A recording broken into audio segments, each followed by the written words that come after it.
Kwazivai vana vaMwari, tinokuchingamidzai to our lesson study for the day. Ivai muri pamusha, komborerwai patichange tichidzidza. Nhasi tiri palesson 4 apa tikutora nezve the nations. Iyi part 1. So tinokukurudzirai kuti kwevhiki rinori verengai machapter anaya. Kuna Genesis chapter 10 kubva pavhesi 1 kusvika pana 12, na chapter 12 kubva pavhesi 1 kusvika pana 9, na bhuku raSamuel chapter 8 from verse 4 to 18, na Matthew chapter 20 from verse 25 to 28. Motiverengera zvakare chapter 18 yaRevelation from verse 1 to 4. Saka vana vaMwari, memory text yedu yezuva ranhasi tiri kuwana kubva mubhuku raDaniel chapter 7 verse 14. Iri kutiyo, then to him was given dominion and glory and a kingdom, that all peoples, nations and languages should serve him. His dominion is an everlasting dominion which shall not pass away, and his kingdom the one which shall not be destroyed. Saka ndiwo memory text yedu vana vaMwari yatinokukurudzirai muite senai muverenge. So the book of Revelation inotiratidza God's solution for our fallen world. In the final chapters, tinoona access to the tree of life ichiva restored, the case is lifted, and we are readmitted into the presence of God. Saka book of Revelation in some ways is the book of Genesis in reverse, which is why Genesis remains an important key to understanding how the world's problems developed in the first place. Saka one of the key issues in both Daniel and Revelation is worldly government. This is a succession of human attempts to control a planet that rightfully belongs to God, who, once this horrible episode of sin and rebellion is forever ended, will ultimately rule in righteousness. Ifungo yakakosha kuti ibate vana vaMwari. So munoona kuti it's a very long process that leads to this moment, covering thousands of years of human experiments in self-government. So they've never worked. Even those expressing the highest ideals have always fallen short, often terribly short of those ideals. So much of the sad history of humanity through the millennia is nothing but accounts of the tragedy that these failed systems have brought upon us. And it only gets worse until God's kingdom finally is established. Daniel chapter 7 verse 27. So ndokukurudzirai vana vaMwari, study this 6th lesson kuti mu prepare for April 26 Sabbath. Ini ndinoitwa Elder Fungai Murambiwa, ndiri muchokochi weSabbath school yezuva ranhasi dai Mwari aukomborera. Saka handeipa sandi tikona pane topic inonzi Nimrod and Nineveh. So Eden was created as the ideal home for the human race. So once sin entered, God had no choice but to separate humanity from the garden and the tree of life, at least for now. So outside of the garden, humans were required to work hard to provide for their own continued existence. Life became harder. We were to live with pain and by the sweat of our brow. Genesis chapter 3 verse 16 to 19. Our first parents trusted that the rightful king would provide a path back into the garden, and they brought sacrifice to the gates of Eden in faithful anticipation of the redemption that God right from the start offered the fallen world. Panapa open quote, pane quotation ya Ellen White, I don't hearing in your hearing. The Garden of Eden remained upon the earth long after men had become an outcast from his pleasant paths. Hither came Adam and his sons to worship God. Yet they renewed their vows of obedience to that law, the transgression of which had banished them from Eden.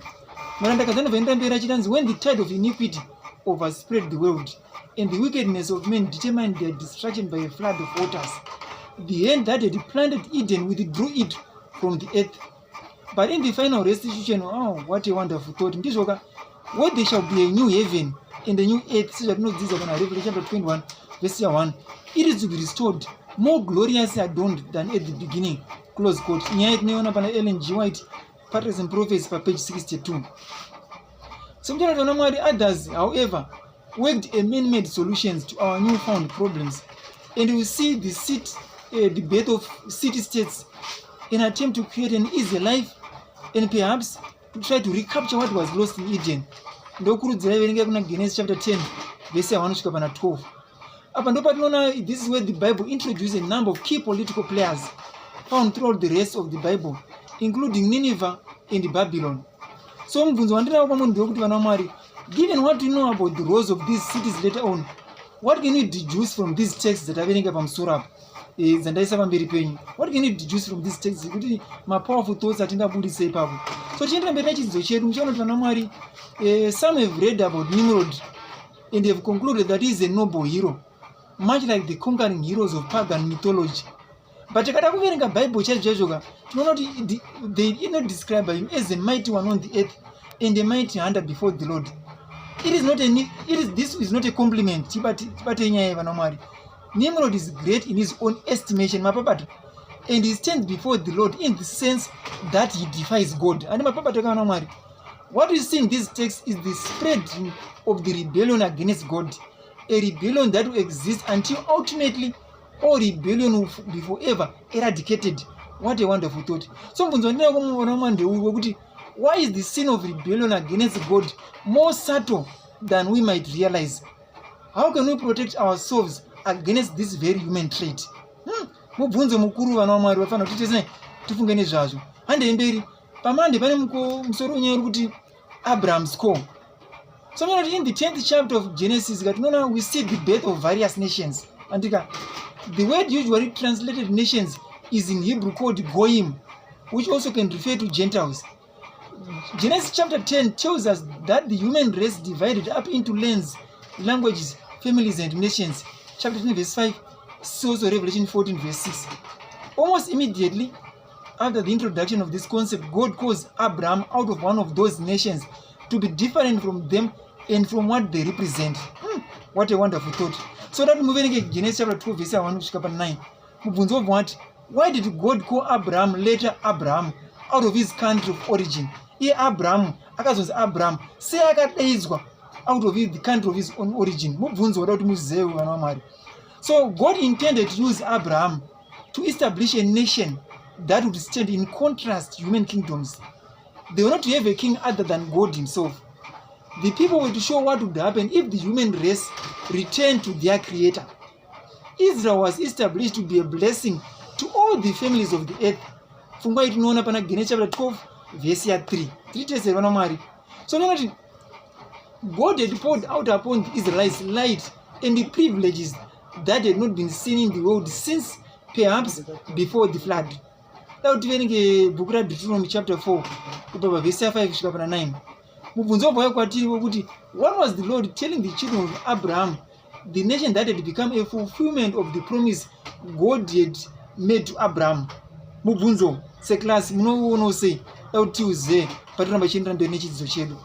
So this was not a single individual bearing witness in a single community. This was an entire nation that, by working together and in cooperation with God, could exhibit the glory of his character. Notice too, in the ways spoken to them, that it wasn't just statutes and judgments that God had given them that made them so special, but it was their adherence to them that would cause the other nation to say, surely this great nation is a wise and understanding people. Deuteronomy chapter 4 verse 9 6. However wonderful the truths given to the people, their failure to live up to them, to obey them, would bring curses instead of blessing and death instead of life. So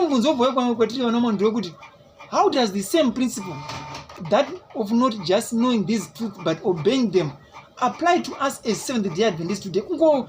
Kuziva nekuita ndo mbunzo zvinoapply sei kwatiri uri 100 mberi musoro nyaya kuti given what you asked for ndo subtopic inotera. As originally established, Israel was not to have a human monarch the way that other nations did. In time, however, the people's faith faltered and they found themselves pinning for the things that the nations, the Gentiles, had. So that when 1 Samuel chapter 8 verse 4 kusvika pana 18. Mubvunzo bwayo kwamuri ndewekuti, what do you suppose the elders found the idea of a king appealing? In what ways do we fall prey to similar temptations as a Seventh-day Adventists, as Christians living in this our day? Mubvunzo ukuya kwatiri. So vana Mwari, it is important to notice that the request for a king was a rejection of God's reign over his people. As established, the nation was to answer directly to the Creator, and their relationship to him was put on display through the sanctuary and its services, among other things. So So by requesting a king, they would bring the same kinds of suffering on themselves that the Gentile kingdoms experience. What were some of these suffering that they would bring upon themselves? It included things like military conscription in the king's wars, confiscation, taxation, and other ills. Even polygamy chaicho vana vaitotorwa ndizvo vachivabikira vachiva varanda vavo mukubata vana vaMwari. So they would discover that human potentates tend to rule in their own favor instead of benevolently as God does. No difference. Also, the new arrangement would be permanent. Israel would be given what they asked for. But when they realized that it was a downgrade, they would be stuck with it. And you cry out in that day because of your king whom you have chosen for yourselves. And the Lord will not hear you in that day. From what it known about 1 Samuel chapter 8, verse 18. So God knows the weakness of his people. And he predicted early on that Israel would request a human king. And they did. And so much of sacred history is the story of the consequence of that choice. Deuteronomy chapter 7, verse 14 to 20. Notice that God does not say, I will give them a king, but rather his people decide that they want one. God put safeguards in place to protect his people from some of the evils of human government. Though, as the history of the nation and its kings showed, the safeguards were often ignored. One simple is to look at the history of Israel after they decided to have a king in order to see just how badly things went for them under these kings. Though some kings were better than others, even the good ones had done wrong. Think of David, for example, and issue of Bathsheba. Akavaura Uriah, ndizvoka akavaita upombwe na Bathsheba. He was a king. Ndizvoka ndoma consequences acho. In many cases, the nation lived under the rule of one king after one another who did evil in the sight of the Lord. Nyaya tinoona kuna 1 King chapter 11 verse 6, 1 King chapter 15 verse 26, 1 King chapter 16 verse 30, na 2 Kings chapter 3 verse 2, etc. Back then, or even today, all human governments share one thing in common: sinners governing other sinners. What possibly could go wrong? Monday pa Wednesday. Pa Wednesday pane musoro wenyaya wekuti the rulers of the Gentiles, 23 April, rulers of the what of the Gentiles. So vana Mwari inyaya inokosha yekuti God's dealings with Israel provide rich insights into his dealings with the New Testament church. In fact, in many ways, the nation of Israel served to foreshadow my errors of the church, the errors of the what of the church. So far from being able to claim any kind of superiority to ancient Israel, it's so similar to us. Christians have been and still are very much susceptible to the same temptations. Nyaya tinoona kuna Matthew chapter 20 from verse 25 kusvika 28. So mubvunzo wandanga ndikubvunza ivana mwondo wekuti, what error did Jesus warn his disciples to avoid in establishing the work of the Christian church? Handimukona nyacho. So handemberi nechidzidzo chedu. Zvikunzi Israel asked for a human king, a request that led to the moral downfall of the nation. Havana kumbobudirira pa a moral what? Downfall, a moral degradation. Pavaka request for a king. Even nyango nhasi takazvita futi we face the same situation. So the kings became progressively more wicked until God allowed the Babylonians to take his people captive as a matter of course correction. Something similar happened in the history of the Christian church. Even though they were not to structure themselves like a Gentile nation, when Constantine came to power and professed to be a Christian, believers were relieved. They became so happy. Constantine persecution was now ended. Persecution. But that was an error. It was paganism. That in itself was a blessing. But then it occurred to the church that they might be able to leverage the power of the emperor to their own advantage. There must be a separation between church and what? And state. Several major disputes broke out among Christians in the 4th century, and when the church found itself incapable of resolving them, it allowed the emperor to intervene. That was a serious problem. So gradually the Bishop of Rome rose in prominence, where had once been one senior bishop among equals. The church allowed the state to intervene in the religious matters, and once the state had a foot in the door, things went from bad to worse. So like Israel of old, many of the darkest chapters in Christian history are the direct result of the church compromising with the world. where Israel turned to idol worship and the kings were corrupted by their appetite for power, to the point of offering children to idols like Manasseh. Idols offered to idols. The church gradually adopted many of the means and the methods of a pagan empire, to the point that many faithful believers were martyred because they were perceived as threats to the church state institution. Wakamira pachokwadi ayo unomakwa because munhu anomakwa munhu anenge achina ane bhora ndozvazvinoita ngatimire for the truth. So in your own culture, munhu waMwari, your own society, what are the ways in which the same temptations can jeopardize the integrity of our faith?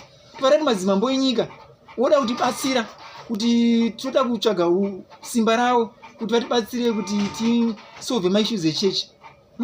Hande paThursday pane musoro wenyaya, pane subtopic inoti a light to the Gentiles.